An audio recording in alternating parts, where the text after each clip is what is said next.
សួស្តីបងប្អូនទាំងអស់គ្នាថ្ងៃនេះខ្ញុំនឹងលើកយករឿងនិទានមួយដែលរឿងនិទានមួយនេះគឺចង់និយាយអំពីនារីម្នាក់ដែលជាវិចិត្រករដ៏ចំណាននាងបានបាត់ខ្លួនយ៉ាងអាថ៌កំបាំងអ្វីដែលចម្លែកនោះគឺនៅលើផ្ទាំងគំនូររបស់នាងមានស្នាមប្រឡាក់ឈាមតើនៅក្នុងគំនូរមួយនេះមានអាថ៌កំបាំងអ្វីហើយតើនារីវិចិត្រករនោះនឹងអាចរកឃើញមកវិញដែរឬទេដូច្នេះសូមបងប្អូនទាំងអស់គ្នាតាមដានស្ដាប់ជាមួយខ្ញុំដូចតទៅពូសំនិងមីងតុំមានកូនស្រី2នាក់នាងបងឈ្មោះសាភារៀនចប់ផ្នែកគំនូរចំណែកនាងប្អូនឈ្មោះបុប្ផាកំពុងបន្តការសិក្សាថ្នាក់សាកលវិទ្យាល័យនៅឯទីក្រុងនាងបងឈ្មោះសាភាជានារីក្រមុំមានរូបសម្រស់ស្រស់ស្អាតសុភាពរាបសារដែលជាវិចិត្រករគំនូរដែលមានស្នាដៃល្អដូច្នេះហើយនាងតែងតែមានកំឡោះក្នុងភូមិចូលស្ដីដណ្ដឹងជាច្រើនអ្នកតែនាងតែងតែបដិសេធចំណែកឪពុកម្ដាយរបស់នាងក៏មិនដែលបង្ខំកូនស្រីដែរផ្ទាំងគំនូររបស់សាភាមានភាពល្បីល្បាញណាស់មានអតិថិជនគាំទ្រទាំងក្នុងស្រុកនិងក្រៅស្រុកនិងមានផ្ទាំងគំនូរមួយចំនួននាងមិនព្រមលក់នោះទេទោះគេឲ្យតម្លៃថ្លៃយ៉ាងណាក៏ដោយរូបទាំងនោះត្រូវបានដាក់តាំងស្ទើរពេញជញ្ជាំងផ្ទះហើយមានរូបមួយផ្ទាំងដែលនាងចូលចិត្តខ្លាំងជាងគេនិងតែងតែឈរសម្លឹងមើលគឺរូបគំនូររបស់នាងផ្ទាល់ដែលនាងបានគូររូបរបស់នាងឈរពាក់កណ្ដាលខ្លួននិងស្លៀកសម្លៀកបំពាក់បុរាណមានពណ៌មាសលាយក្រហមមានថ្ងៃមួយពូសំមីងតុំបានទៅចំការដើម្បីកាប់ស្លឹកចេកទុកវិចនំនិងបានទុកកូនក្រមុំនៅផ្ទះតែម្នាក់ឯងពួកគាត់ទៅចំការតាំងពីព្រលឹមទាល់តែរៀងល្ងាចបន្តិចទើបត្រឡប់មកផ្ទះវិញពេលមកដល់ផ្ទះភ្លាមម្ដាយបានហៅកូនស្រីតែមិនមានការឆ្លើយតបនោះទេទោះពួកគាត់បានស្វែងរកទាំងក្នុងផ្ទះនិងពេញភូមិក៏រកមិនឃើញដែរម្ដាយឪពុកបងប្អូនញាតិមិត្តមានការភ័យបារម្ភនិងបានប្តឹងប៉ូលីសឲ្យជួយរកបន្ថែមជាច្រើនថ្ងៃបានកន្លងផុតទៅក៏មិនបានដំណឹងអ្វីបន្តិចសោះពីសាភាហើយអ្នកស្រុកអ្នកភូមិបានចាប់ផ្ដើមនិយាយមិនល្អពីនាងថានាងបានរត់តាមប្រុសបាត់ហើយនេះហើយជាមូលហេតុមិនព្រមយកកំឡោះក្នុងភូមិធ្វើជាប្តីពាក្យទាំងនោះបានលើទៅដល់បងប្អូនឪពុកម្ដាយធ្វើឲ្យពួកគាត់រត់តែបារម្ភនិងមិនជឿលើសម្ដីអ្នកភូមិទាំងនោះទេដោយសារកូនស្រីជាមនុស្សសុភាពរាបសារត្រឹមត្រូវនិងមិនចេះដើរលេងផ្ដេសផ្ដាសរឿងចម្លែកបានចាប់ផ្ដើមមានលើផ្ទាំងគំនូររបស់នាងដោយមានបងប្អូនដែលបានមកសួរសុខទុក្ខពូសំនិងមីងតុំតែងតែនិយាយថាផ្ទាំងគំនូររបស់សាភាហាក់កំពុងតាមសម្លឹងមករកពួកគាត់តែពូសំមីងតុំមិនបានចាប់អារម្មណ៍នោះទេដោយគិតថានេះជារូបគំនូរដ៏ល្អឯកទើបមានភាពរស់រវើកដូច្នោះអស់ពេលជាច្រើនខែពូសំមីងតុំខំតាមរកផងនិងប្រកាសតាមកាសែតផងក៏មិនបានដំណឹងដែរពេលវេលាចេះតែកន្លងផុតទៅប្រមាណ1ឆ្នាំក៏មានលោកគ្រូបង្រៀនកំឡោះម្នាក់មកពីទីក្រុងបានមកបង្រៀននៅក្នុងសាលាក្នុងភូមិហើយក៏បានមកស្នាក់នៅក្នុងផ្ទះពូសំនិងមីងតុំដោយសារតែឪពុករបស់លោកគ្រូជាមិត្តចាស់របស់ពូសំម្យ៉ាងគាត់ក៏មានផ្ទះតូចមួយដែលនៅទំនេរសម្រាប់ទទួលភ្ញៀវដែលស្ថិតនៅមិនឆ្ងាយពីផ្ទះរបស់គាត់ថ្ងៃដំបូងពូសំបានហៅលោកគ្រូមកហូបអាហារជាមួយនៅផ្ទះរបស់គាត់គ្រាន់តែលោកគ្រូកំឡោះឈានជើងចូលក្នុងផ្ទះពូសំគាត់បានចាប់អារម្មណ៍លើផ្ទាំងគំនូរមួយផ្ទាំងនិងបានឈរសម្លឹងនារីក្នុងផ្ទាំងគំនូរនោះហើយសួរទៅពូសំថា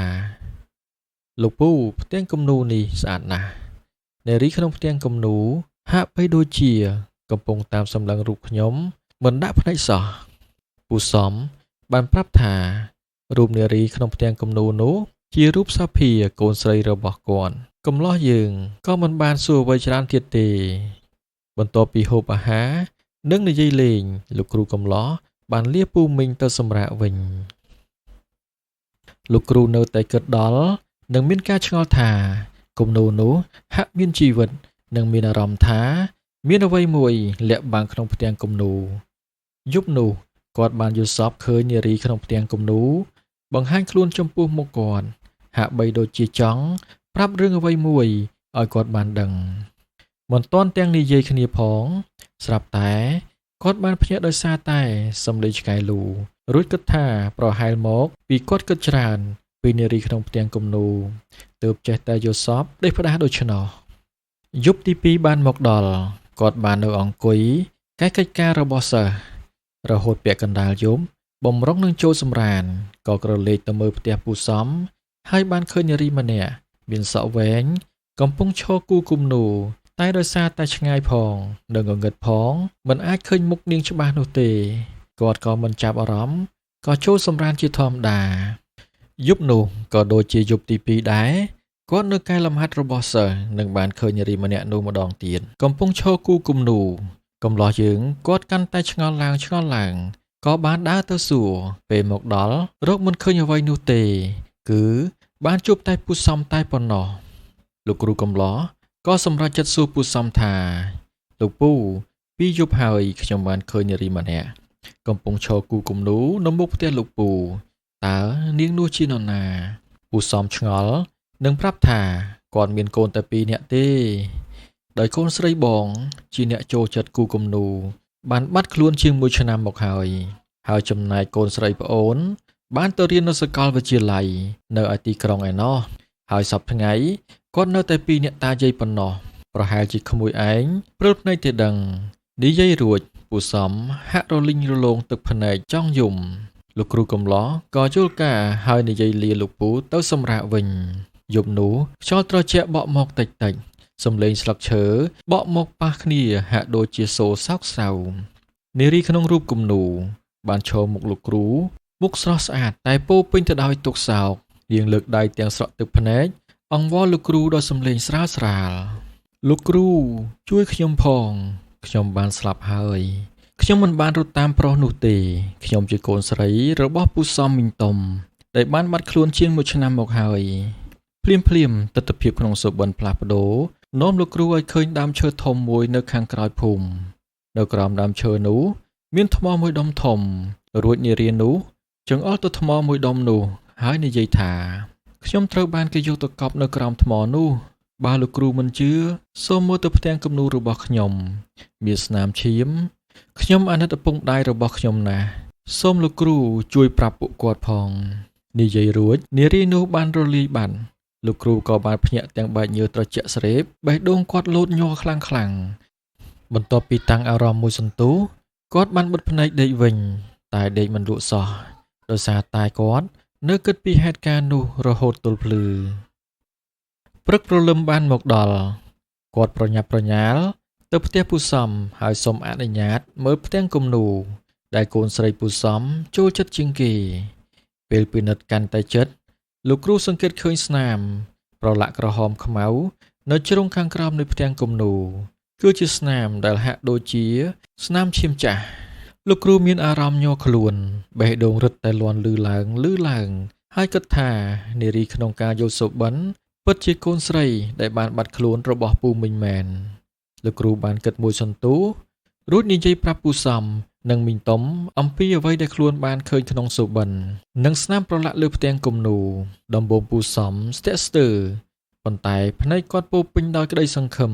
និងការឈឺចាប់ចុងក្រោយពូសំបានសម្រេចចិត្តជឿហើយជូនដំណឹងទៅប៉ូលីសភ្លាមប៉ូលីសបាននាំគ្នាទៅពិនិត្យតំបន់ជុំវិញដើមឈើដែលលោកគ្រូបានពិពណ៌នាបន្ទាប់ពីជីកដីបានរៀងជ្រៅបន្តិចសពនារីក្រមុំត្រូវបានរកឃើញពិតដូចជាអ្វីដែលវិញ្ញាណនាងបានប្រាប់មែនមីងតុំដួលសន្លប់ភ្លាមគណៈពូសំទឹកភ្នែកហូរមិនឈប់ដោយការឈឺចាប់និងសោកស្ដាយយ៉ាងខ្លាំងការស៊ើបអង្កេតបន្តទៅមុខពីស្នាមរបួសនិងភស្តុតាងប៉ូលីសបានរកឃើញថានាងត្រូវបានគេសម្លាប់ដោយសារមនុស្សដែលស្គាល់គ្នាទីបំផុតឃាតករត្រូវបានបង្ហាញមុខគឺជាកំឡោះម្នាក់ដែលរស់នៅក្នុងភូមិជាមួយគ្នាដែលធ្លាប់មកស្ដីដណ្ដឹងដែលត្រូវបាននាងបដិសេធ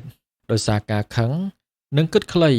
ដំបូងបុរសនោះគ្រាន់តែចង់ចាប់នាងរំលោភរួចបង្ខំនាងទៅឲ្យធ្វើជាប្រពន្ធដោយសារតែសោភាមិនព្រមឃាតករក៏ជ្រុលដៃសម្លាប់នាងទាំងមិនទាន់បានរំលោភផងហើយដើម្បីលាក់បាំងក៏បានយកសពកប់ក្រោមដើមឈើនោះឃាតករត្រូវបានចាប់ខ្លួននិងដាក់គុកតាមច្បាប់បន្ទាប់ពីរកឃើញសាកសពកូនស្រីច្បងពូសំ និងមីងតុំបានរៀបចំពិធីបុណ្យសពតាមប្រពៃណីយ៉ាងសមរម្យបងប្អូនអ្នកភូមិអ្នកស្រុកពោរពេញដោយអារម្មណ៍សោកសៅសំឡេងសូត្រមន្តនិងក្លិនធូបធ្វើឲ្យបរិយាកាសនៅពេលនោះមានអារម្មណ៍ថាហាក់ដូចជាស្ងប់ស្ងាត់និងក្រៀមក្រំហាក់ដូចជាវិញ្ញាណនារីវិចិត្រករនោះបានត្រឡប់មកទទួលការគោរពចុងក្រោយពីគ្រួសារនិងអ្នកភូមិលោកគ្រូកំឡោះក៏បានចូលរួមកម្មវិធីបុណ្យ